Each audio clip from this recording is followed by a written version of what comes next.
First off, I have a few big messages for you guys. I feel like this is a week where the give and take in a relationship, and it doesn't even matter what kind of relationship it is, imbalances in give and take in friendships, in collegial relationships with work colleagues, co-workers, bosses, and as well as people who are near and dear to you, a relationship partner, a child, somebody that you share space with, whatever it is, whatever those relationships are.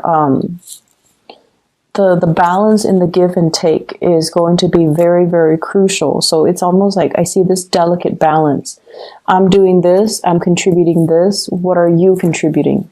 I don't see you openly saying that, but I feel like you are at a point where you're not going to allow somebody to take advantage of you. You are coming into this sense of awareness that other people are very self-interested and they're going to do the least amount of work and get the most benefits out of situations. And I see, like, you know, in the past, you have been aware of it and you're just like, it's okay. It's okay. It's not the end of the world. But this week, it's actually very important. And so look at a situation for what it is. Don't try to rationalize it. Don't make excuses for the other person, and really seeing the situation in its entirety for what it is. Okay. I see a person that you're dealing with, and they're very smart. Okay. Very shrewd, very smart. And they're kind of like, they're kind of like the angel in your eyes. Okay, it's like you have great communication with them. You get along with them. You trust them because, you know, they're very intelligent. They seem like very competent and very capable. I see for many of you, this is a family member, and I see it can go one of two ways. If it's an enlightened person, so I have here an air sign, Aquarius, Gemini, and Libra. If this is an enlightened person, they're very generous, very giving, very fair, and their concept in life, like the rule of thumb that they live by, is about fairness. Okay, they want people to get what they deserve. So if someone works hard, they want that person to get promoted. If somebody is generous, they will also give their generosity. And then I also feel this person, they have the potential, it could be like another person you're dealing with, where they're not enlightened, where they are operating from more of a selfish, self-enlightened space, you know, like more, I guess, just more self-serving. And what I'm feeling is it's all about money with them. It's all about what they can get out of you. So they can be very, very sweet. They can be, they can put on a front where they are very likable, very congenial, very cooperative, just to get something out of the interaction. And I feel like they're like this with everybody. Okay. And I feel like you're starting to see it. You're starting to see that it's all a front, but they've been doing it for so long.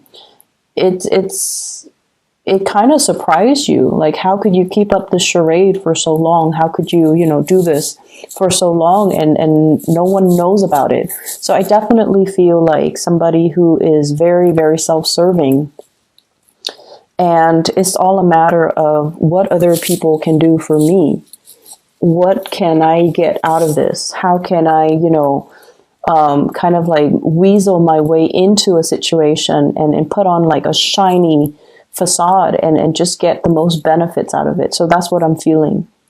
I also feel like in the work environment as well, be careful about, you know, taking on responsibilities. You guys have a habit of doing too much for other people, doing too much for a work situation, and then, you know, you get taken advantage of. So I feel like you're drawing clear boundaries. You are holding yourself back. You know, we are heading into the holiday season, so a lot of work needs to be finished so that, you know, they don't sit overnight through the long holiday season. So what I'm feeling is there's a lot of meetings, there's a lot of group work and collaboration between you and other people. And everyone is very, very self-serving. So just be careful. Everyone is out for themselves. They're trying to get the big pot, like the big piece of the pie. So if there is a bonus, if there has been, I feel like there's some financial benefits coming to you based on your hard work. So it's not going unnoticed. But I also feel on the flip side, other people that are not pulling their weight in a work situation, they're also getting a bonus. And that's not really fair. And I feel like you're coming to this sense of injustice. Like, that's not fair. They're not really doing much and they're still getting the bonus. So you might feel a little bit jaded by the decision from management about whether or not these people are owed, like compensation, whether or not they deserve a bonus. And I feel like it's really not fair.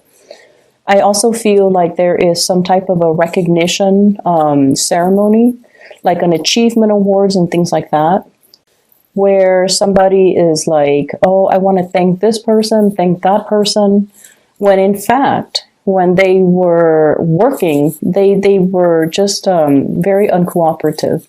So I feel like definitely somebody is putting on airs, somebody's putting on a show to paint themselves in a really good light. But outside of this achievement award, outside of the ceremony, they're not like that. They're not all that great and all that nice. I do see issues with children coming into the picture for those of you with children, or you're taking care of other people's kids, or you're dealing with somebody who's significantly younger than you that you really care about. You want to give them the best, but at the same time, I also feel like you want them to also work for it, because you want to help them build their character, help them understand the concept of delayed gratification, help them understand the value of hard work. You want to instill in them, these good qualities. And I feel like it's a very delicate balance as well, because you also tend to get in the habit of doing everything for that person. And so try to detach a little bit and let them do things for themselves. Let them come to you if they need help, rather than, doing everything for them. Okay, so that's really, really important. What I'm feeling as well is I feel like there is some disappointment here regarding wanting to build a future with another person. And I don't feel like, it's a disappointment where they stab you in the back or anything like that. But I feel like there's a change in direction, okay? What we thought we wanted, we don't want anymore. So, for example, if you're like, if you're with a partner and you're like, okay, let's move in together, next month, and then stay together for about a year and then see if we're ready to buy a property. And then, once we get the property, then we are going to have children.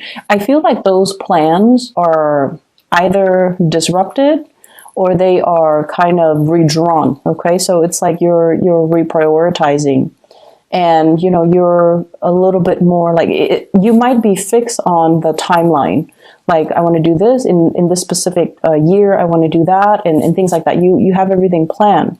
But it seems almost as if the reality is we're both not at a point where we're ready. So let's just put those plans on hold, and let's just, keep them on the back burner for now until we both are financially established. I feel like you're dealing with a partner who is not as financially established as you are. And they might be wanting to rush things. They might have trouble finding their sense of direction. They might have trouble with the foundation of their professional life, with their finances. They might not be where you need them to be in order for you to feel safe about creating a future with them. I'm also seeing one person working, and then the other person is like a stay-at-home parent. And I feel like the stay-at-home parent might be at a point where they're like, I want to return back to work. So you have to kind of like accommodate and try to work out how things are going to, look, and how things are going to work, and how that's going to figure into the equation. So I see that element here about you and a significant other, you have already decided on a course of action, and then there's some disruption or there's some changes to that course of action, and you have to kind of sit down and redraw the blueprint, redo things, and to revisit this discussion. I don't feel that is bad, but I definitely feel the times are changing is what I'm seeing. Circumstances change.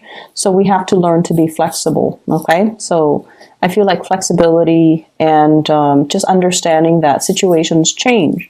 So as soon as situations change and you're catching a whiff of these changes, it's really important to have these discussions to kind of rehash the plans. There's no harm in it. I feel like it's a smart thing to do. So, be open to that. I'm also feeling as well health issues when it comes to moms. So I don't know if you have been in touch with your mom. I feel like it's your mom. It's not like an in-law or another female family member. I was getting this with Capricorn with their dad, and I'm getting this with you with your mom. So reach out and see what she's dealing with and if she's okay. I feel like, it would mean a lot. Okay. So just reach out to your parents. I'm also getting as well, like property needing to be appraised, or you're anticipating some type of repairs within the household unit. Some type of repair, some type of restructuring, possibly remodeling, making room for more people to move into the household, or fixing up property in order to sell them. So that element is coming through. It's going to work out really well. It's going to work out really well in your favor. And I also see like a big financial windfall, bonuses, commission checks, and things like that. And so financially, I feel like you're in a really, really, really good space. For those who are single, I feel like if you're dealing with an air sign, so this is an Aquarius, a Gemini, or a Libra, they're making a re-entry into your life, okay? And I feel like this is a person that you get along really well with, but for whatever reason, I feel like they might have been in your life, and then they left, and then now they're coming back in, and you're kind of wondering, where were you? Like, what were you up to? And I feel like they dealt with some emotional pain while they were away, and they're over that. So now they're making a comeback. So they're going to be very clear with you. If you ask the right questions, they're going to be clear and honest with you. And then I also feel like an earth sign, Taurus, Virgo, Capricorn. This is somebody who really loves you. Really, really, really loves you. You have a lot of love for them as well. I just feel like financially they're not where they need to be, and they're working on that. They're working on not only to build for themselves. It seems like they're looking at you and they're just like, the Virgo is really prosperous. I'm not on their level. So they might be hesitant about approaching you, asking you out on a date. If you're with this person, they're also feeling like they're not on your level. And they want more for themselves before they can give you a commitment, okay? Which is a really good energy. And so you have some good contenders with you. You have some good people around you. And I feel like, being flexible is a really good quality to kind of incorporate into all the decisions you make this week, so that you don't get, sidetracked or fixed into one course of action, okay?